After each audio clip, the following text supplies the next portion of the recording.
London, 1897. A time where social standing was never more divided by the social class of the aristocracy, highly privileged and power-crazed. Scientific discovery was on the rise, with everyone full of wonder for the new century awakening round the bend. Museums showing the work of future visionaries like Madame Curie and Albert Einstein, showing that the world holds so much more to discover that was unseen from the naked eye. This was a glimmering hope that a new future had started a new path for England, for the world had opened up. The 19th century full of much more than science, much more than society. If science had been discovered, what else is hidden in the darkness of the unknown?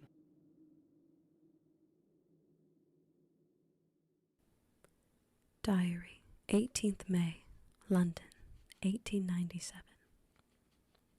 This time has become a hard time for me, as my beloved Jonathan has taken an assignment across the icy seas to a remote part of the world in a country I have never heard of before.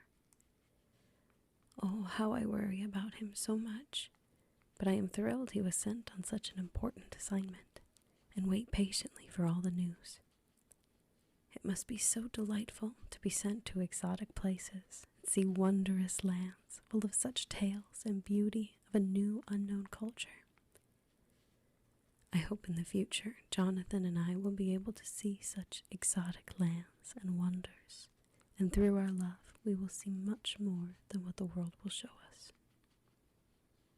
I hope he is safe. I hope I hear from him soon. But until that time, I will keep him in my thoughts, sending my love across the oceans and forever in my heart.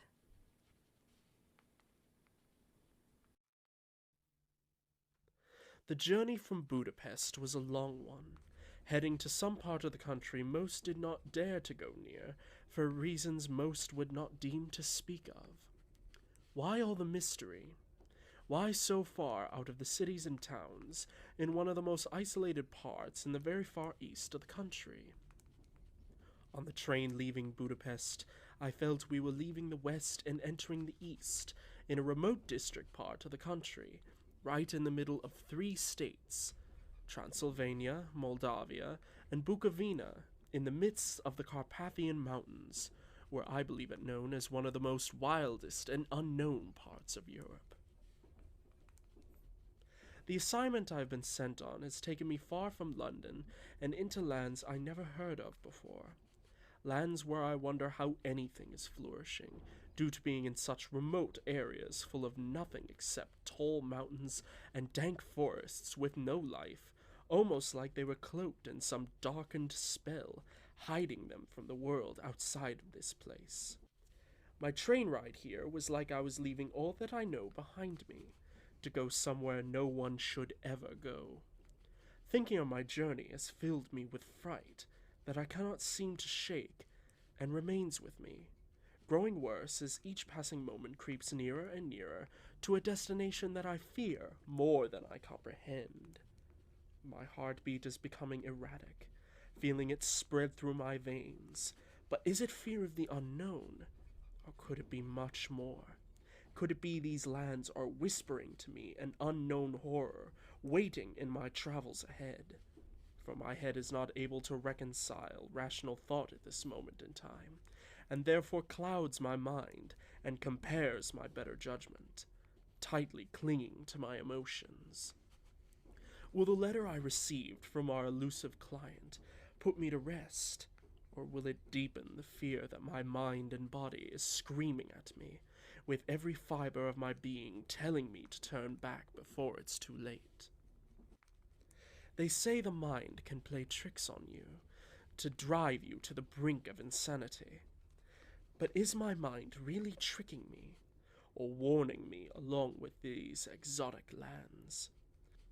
All I can say is I will not know until I face this fear through my unknown destination, which I have to proceed onwards to the assignment I have been given at hand. My friend, welcome to the Carpathians. I am anxiously accepting you, as the news informs me of your being the new predecessor on this venture of Mr. Renfield's. I hope that your travels to me have been full of beautiful sights to behold, as well as a safe one full of pleasantries to share. At the Borgo Pass, my carriage will await you and bring you to me. I hope your stay in my castle is enjoyable, as well as your stay in my beautiful exotic lands. As being new to the surrounding lands of my home, I sense you may feel a slight unease and discomfort, which I assure you, my new friend, I will help put to rest during our meeting and your stay with me. Your friend, D. Before Jonathan's train journey, he saw beautiful landscapes that he never thought existed, with an aroma in the air that surrounded him, setting the landscapes off so perfectly, like it was to be held in time. The beautiful, perfumed aroma framed it like a hanging picture you could not stop looking at for one moment in case you missed the ever-blooming beauty. No more than 3 hours into his train journey, the landscape started to change, and the pleasant surroundings became darker and more gravelled out. By looking at it, he thought the earth itself was dying. The further east he went into the unknown wilderness, the more the scenery changed and became like nothing he'd ever seen before. Jonathan's journey was long and tiresome.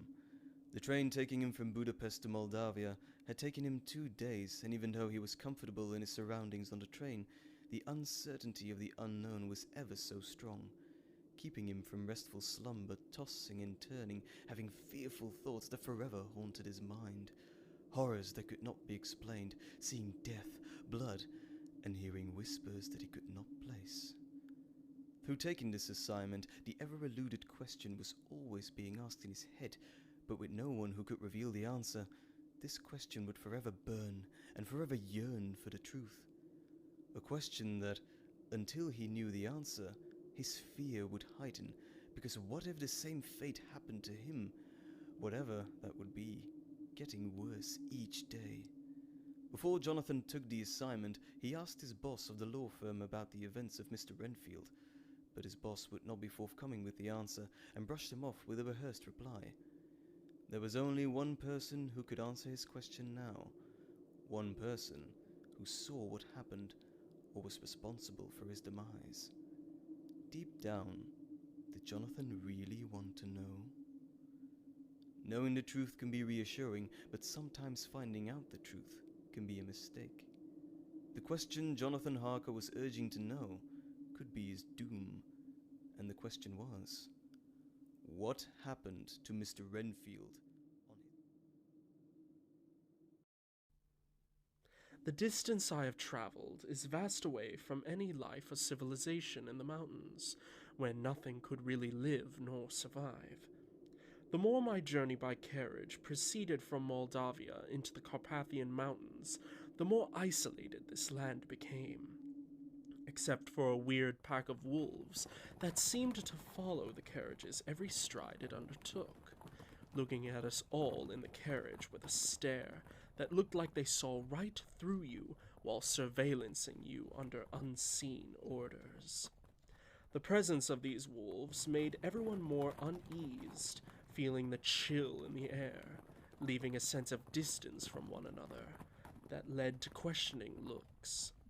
I could see their fear and knew there was something they were not informing me on, but I did not pry the matter, for I was unsure I wanted to know myself, even though the atmosphere was only heightening my wonder and fear more and more, wondering why this land was so dark beyond imagining. As the carriage came to a halt in the midst of nowhere, where I can only assume was the destination, I was instructed to depart to the Borgo Pass. The Borgo Pass was a dried-up dirt road with the skin of a dead wolf hanging off a wooden pillar, looking like some sacrifice to be honored. The wolves following us were now standing on the end of a small hill looking down, watching my every move with eyes that glowed with a mystical essence. The wolf's skin hanging off of the old wooden pillar made my heart pound faster and faster, feeling the intense atmosphere hitting me hard and making my legs become weak, starting to shake where I nearly lost my balance. As I turned around, the lady in the carriage reached out to me with a look of concern, pressing a rosary in my gloved hand. Her look was weird to me, and I wondered, why would someone so young be so fearful in her homelands? As her eyes looked up at mine and said, "Take care, for the dead travel fast." No more than moments after the girl's words were spoken did the carriage door slam shut and ride off fast, like they were running from something unseen and feared for their lives. Since Jonathan was left alone in an unknown area, he started to feel uneased and was unsure of what action he shall do next due to the darkness cloaked around him, like a blanket darkening out everything to where he could not see beyond his face, until moments later, seeing a lucent light glimmering in the distance, coming towards him. It was the carriage Dracula sent him, arriving out of the darkness like it was made from it, in a seamless, gliding entrance, looking blacker than the night sky, giving off an eerie feeling that even made the darkness bow to its presence, like it ruled over this land in an unseen evil. The coachman looked rather unusual as well, his armor looking more like scales from a dragon, as he reached out to guide Jonathan towards the carriage door, with an arm that stretched longer as it glided through the air, making you question whether he's human, or could the lack of light be playing tricks on you to see things? What on this darkened journey could remain? What was waiting for Jonathan at the end of this journey from Borgo Pass to Dracula's castle in the middle of nowhere? The remaining journey from the Borgo Pass to Dracula's castle was unpleasant. My body started to feel colder, like an icy wind washed over me. Yet it was a silent night with no wind in sight, and the silence was deafening. As the carriage continued on its journey, the wolves howled in unison at the night's full moon, making the most unholy sound until the deafening silence returned for the remainder of the journey ahead. Within an hour, my journey had come to a close, and standing in the courtyard of Dracula's castle, looking up at the vast size, thinking how old it must be and what secrets it must hold, as I took a step closer to see that the night covered the tops beyond my reach, to see looking like it never ended. As I took more steps toward the giant old doors of the main entrance, the light became brighter by fires, torches on the main walls of the entrance. The only light I had seen proper all night, and to see this light gave me a sense of comfort rushing over me. As I took more steps up the stairs to the entrance, the main doors opened effortlessly, like they were accepting me. A shadow appeared on my left, no doubt the Count himself I was sent here for. As the shadow disappeared, I turned my head and jumped in shock, startled to find the Count standing right in front of me. My heart jumped into my throat, leaving me speechless for a moment, until I pulled myself together and asked, "Count Dracula?" Hello, my friend. I am Dracula. I bid you welcome to my home. Enter freely of your own will, and leave some of the happiness you bring. Yes, I am Dracula. Why not come in and make yourself at home? As I walked into Dracula's home, it felt cold, old, and decrepit, with the only light coming from the fire torches. The castle appeared like it went on for ages, with never-ending halls and corridors. The scale of the castle made me think that there must be endless rooms, full of ancient tales to be told. Even though the place was dark, I could see beautiful artwork through the flooring and in the walls that aged over time. How amazing they must have looked when first made. This way.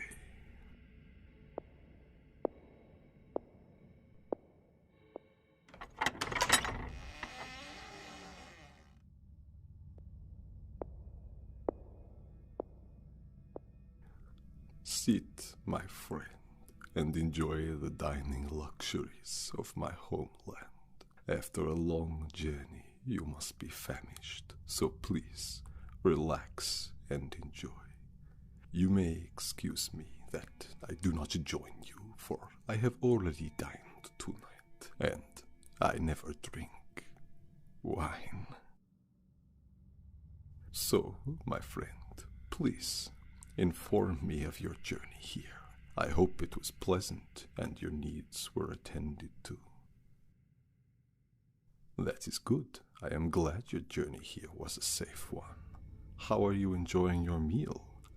I hope it is satisfactory to your needs. Now that you are here, I would like to get to know you more. My customs in my land are to be strange to an outsider like yourself, but do not be concerned. You will be accustomed in due time and feel at ease in my surroundings.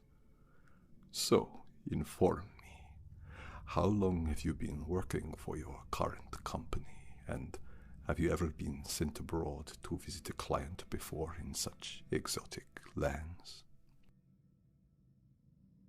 Well, it seems you have been a loyal employee of theirs to be given such an important assignment, and to be the new predecessor to your employer, Mr. Renfield. He must have seen much potential in you, and a man of good taste. As Jonathan enjoyed the luxurious dinner, Dracula talked to him about the beauty of his lands and old tales of his lineage dating back centuries. As Jonathan finished the meal offered to him, he thanked Dracula for his hospitality before they headed to another room in the castle to talk over and refine the paperwork on the assignment at hand. The lighting was much better here than the rest of the castle, showing a huge old-fashioned desk where business was to proceed, and as the documents were signed, Dracula had a request at hand. Now, my friend, I require you to write a letter to your firm and to any loved ones, informing them that it pleases you to stay with me till a month from now, to learn about my country's customs and explore these beautiful lands. It would be my pleasure to host you here for such a period of time, for you have traveled so far. I will take no refusal. What have I done by taking this assignment? Dracula has insisted I stay with him here till a month from now. I sense something is wrong, but I will write these letters as insisted, for a gentleman never disrespects offers made as genuine as his. But as I write these letters, I sense Dracula's reasoning behind me being here is not so clear, and he has a reason behind his longing of me staying. A reasoning I long to know, yet also hesitate to know. Only time will tell. Only time will set me to rest, or set me on a journey to test my own sanity. Jonathan. Jonathan. Jonathan.